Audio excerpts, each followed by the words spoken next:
Walang paglalagyan sa kasiyahan ni Jason nang sabihin ng mahal niya, kasintahan na nakahanda na siyang isuko ang kayang iniingat-ingatang pagkababae. Halos sa higit isang taong nilang magkasintahan buong pagtitimpi ang ginawa ni Jason na di magasala sa nobya. Dahil ayaw niya itong magalit sa kanya, at higit sa lahat mawawala sa buhay niya nang dahil sa walang kabuluhang dahilan. Akot siyang hiwalayan nito, dahil mahal na mahal niya ang babae. Kahit gaano matinding libog ang umaatake sa kanya, sa bawat simpleng halikan kinaya niyang lampasan ang lahat ng iyon. Dahil sa sinabi ng kasintahan na ibibigay lang niya ang kanyang puri, pagkatapos nilang ikasal gusto kasi ng babae, na maging memorabilya ang araw na iyon. Pero makailan lang sinabi sa kanya na nakahanda na siyang isuko dito ang kanyang puri. Para kung mawala man siya, ay may masayang alaalang siyang maiwan sa minamahal niyang lalaki, na hinding-hindi makakalimutan habang nabubuhay pa ito. Noong una di pa siya naniwala sa sinasabi ng kasintahan. Napag-isip-isip kasi niya na baka sinusubukan lang siya nito. Kung gaano siya kasinsero sa babae. Pero di kalanunay na patunayan niyang seryoso ang kasintahan sa kanyang mga sinasabi. Halos sabote nga ang kanyang ngiti sa mga panahong yun. Tanda-tanda pa niya noong sabihin ito sa kanya. Araw ng linggo noon magkasama silang nagsimba. Nang matapos kumain sila sa MSDO, at naglibo saglit sa mall sa kanya inihatid sa bahay ang kasintahan. Bebes, tuloy ka muna sa loob. Pag-anyaya ng malibog na Pinay na si Nen sa nobyo nang marating nila ang bahay. Walang pag-alinlangan pinaunlakan niya ang syota. Welcome din naman siya sa bahay ng kasintahan sa katunayan na kilala na niya ang lahat ng kasapi ng pamilya. Minsan pa nga tinutukso siya ng ina ni Nen na magpakasal na sila, pero ayaw muna ni Nen sa daw pag mapatapos niya sa pag-aral ang bunsong kapatid, para makaganti sa kabaitan mga magulang sa pagpapaaral sa kanya. Pagkapasok ng dalawa sa bahay nagmano silang pareho sa mga magulang ng Ashanti na si Nen. Kunting kwentuhan ng kamustahan iniwanan na silang dalawa sa sala. Babes, mahal mo ba talaga ako? Seryosong tanong ni Nen nang makaalis na ang mga magulang at kapatid niya. Babes, anong klaseng tanong yan? May duda ka pa ba sa pagmamahal ko sa'yo? Kulang pa ba ang ibinigay at ipinakita ko kung gaano kakahalaga sa akin para tanungin mo ako ng ganyan? Ang nasasaktang sagot ni Jason sa di inaasahan katanungan ng kasintahan. Sorry babes, di ko intensyon na saktan kita. Sorry sa katanungan ko. Gusto ko lang makasiguro kung sakaling ibigay ko sa'yo ang aking puri di mo ako iwanan. Ang sagot ni Nen na pinangiliran ng kanyang mga luha. Dahan-dahan siyang pinihit ng kasintahan paharap dito, at nang magtama ang kanilang mga panitingin.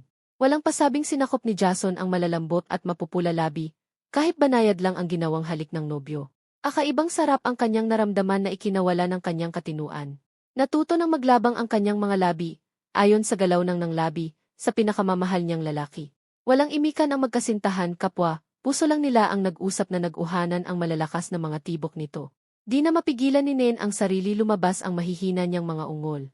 Ah, babes I love you ang nasabi ni Nen nang saglitang naghiwalay ang kanilang mga labi, para sumagap ng hangin at agad namang bumalik. Mga mahihinang ungol ay tela musika sa pandinig ni Jason, ay lalo pa niyang pinag-igihan ang ginagawa. Ang banayad na halik unti-unting nag-alab hanggang naging mapuso. Nag-espadahan ang kanilang mga dila sa loob ng bunganga. Palipat-lipat sa kanilang mga bibig. Nag-unahang magsipsip sa mga naipon nilang laway. Habol hinga ang dalawa na maghiwalay ang kanilang mga labi nang bumalik, nagsimulang maglakbay ang labi ni Jason na may kasamang pagdila papuntang ibaba. Puro mahihinang ungol na lang ang naiganti ni Nen, nag-iwanan ang kanya mga labi. Uloyan nang nawala sa mundo ang katinuan ni Nen, ang mahihinang halinghing napalitan ng nakakabinging ungol, wala na siyang pakialam kung may makaririnig man sa kanya. Bebes ang mga ungol ni Nen. Pumitik ang garter sa bra ni Nen, tanda ng pagkakalag sa nagdudugtong nito na laglag ito sa sahig. Di na nag-aksya ng segundo si Jason buhat ng pagkatanggal sa takip ng malalambot. Makinis at tirik na tirik pang bulubundukin. Dinilaan niya ang kulay pink na nakapatong sa rurok ng bulubundukin. Pinaikot-ikot niya ang pinatigas na dila sabay subo at agarang sinipsi. Di magkandatoto si Nen kung ano ang kanyang gagawin sa sarap ng pag-atake ng lalaki. Inawakan niya ang ulo, at lalo pa niyang idiin sabay pingkawalan ang mga ungol. Shit sage pa babes Inabot ni Jason ang isang kamay ng nobya, at hinya niya itong papasok sa kanya boxer short at ipinasok. Napadilat ng mata si Nen nang wala sa oras na madama niya ang init ng pagkalalaki ng nobyo. Sinubukan niyang hatakin ang kamay pabalik, pero pinilit siyang kinahawak dito. Ang kabang naramdaman na dagdagan ng takot ng pagtanto niya, ang napakalaki ng kanyang nahawakan, halos di kayang balutin ng mga kamay. Ginya ni Jason ang kamay ng nobya, pababa pataas, habang binabalot ang malalaki at matitigas niyang pagkalalaki. Mabilis na namang natoto si Nen, kusa nang nagtaas baba ang kanyang mga kamay ng bitawan sa nobyo, na nagpatuloy sa pagdede sa kanyang mga suso, palipat-lipat sa dalawa niyang bulubundikin. Nabitawan ni Nin ang pagkalalaki ng kasintahan sa pagkagulat ng dukutin ang perlas na kanyang iniingat-ingatan. Agad naman nahuli ni Jason ang kanyang mga kamay at ibinalik sa loob ng boxer short. Muli niyang hinagod ang malaking at mainit na rugo ng kasintahan. Init na tela tumago sa balat ng kanyang mga palad sa kanyang pandama. Muling bumalik ang kamay ni Jason sa loob ng panty ni Nin, habang patuloy sa pagsipsik ang mga labi sa kanyang suso. Damang-dama ni Nin ang dahan-dahang patarak ni Jason ng daliri sa huwa ng kanyang pagkababae. As simulang hagurin ang kahabaan ng kanya, biyak parang nilagari ng daliri. Halos di na siya makahinga sa sarap na naramdaman, binilisan na rin niya ang pagtaas-baba ng kanyang mga kamay. Pagkatapos may lapag sa mesa ang kanyang inuorde, umalis na ang waiter. Nagsimula na silang kumain. Nagsalita ang kasintahan. Pagkatapos uminom ng kanyang drinks. Nagustuhan mo ang place?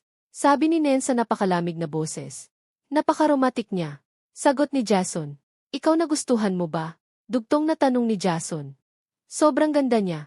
Sagot ni Nen na nakatitig kay Jason. Napansin ni Jason na nakatitig lang sa kanya si Nen, at di na ito sumusbo ng pagkain. Kumain ka na, para na akong matutunaw sa mga titig mo. Sabi ni Jason. Ngumiti lang ito ng napakatamis sabay kibit balika. 1 minuto ang namagitan sa kanilang katahimikan nang magsalita si Nen. Babes, kung mawawala ako, mamimiss mo ba ako? Ikaw, mamimiss kita. Babes naman, huwag kang ngang magsalita ng ganyan. Makakaya mo pala akong iwanan. Sagot ni Jason. Hindi babes, kahit kailan di ko makuhang iwanan kita.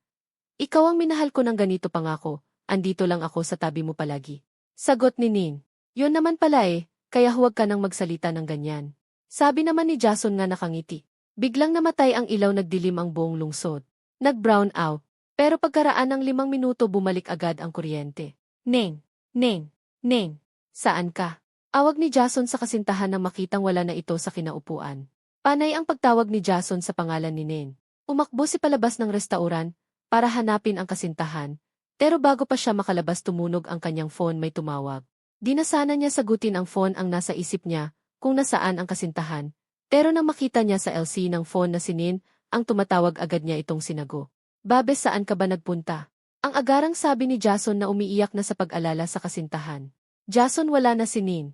Ang sagot sa kabilang linya na umiiyak, kilala ni Jason ang boses na yon sa mommy ni Nen. Tita, kasama ko si Nen dito, pero biglang nawawala siya rito. Sagot ni Jason na patuloy sa pag-iyak. Anong kasama? Si Nen. Jason, patay na. Nabangga ang sinasakyan niyang taxi, habang papunta siya sa dati ninyo. Isinugod namin sa hospital, pero di umabot na buhay. Wala na si Nen. Jason, wala na siya. Uloyan ng humahagolgol ang nasa kabilang linya. No. Diyan totoo, tita, kasama ko Nen kanina dito. Sabihin mo diyan totoo. Biglang naputol ang kabilang linya. Asabay ang pag-ihip ng napakalamig na hangin, nagliparan ang mga petals ng bulak na nagkalat sa sahig. Nagsitayuan ang mga balahibo ni Jason, buhat ng paghapit ng napakalamig na hangin sa kanyang bala. Doon napagtanto ni Jason, kaya pala napakalamig ng kamay ni Nen kanina. Kaya pala puti lahat ng kasuotan niya. Kaya pala minsan nakikita niyang lumulutang sa hangin si Nen. Yon pala. Neni, ang napakalas na sigaw ni Jason. Sabi mo di mo ako iwanan. Umihip ulit ang malamig na hangin. Pagkaraan ng 2 linggo inilibing si Nen. Asamang inilibing ni Jason ang pangakong di siya maghanap ng kapalit ni Nen sa kanyang puso.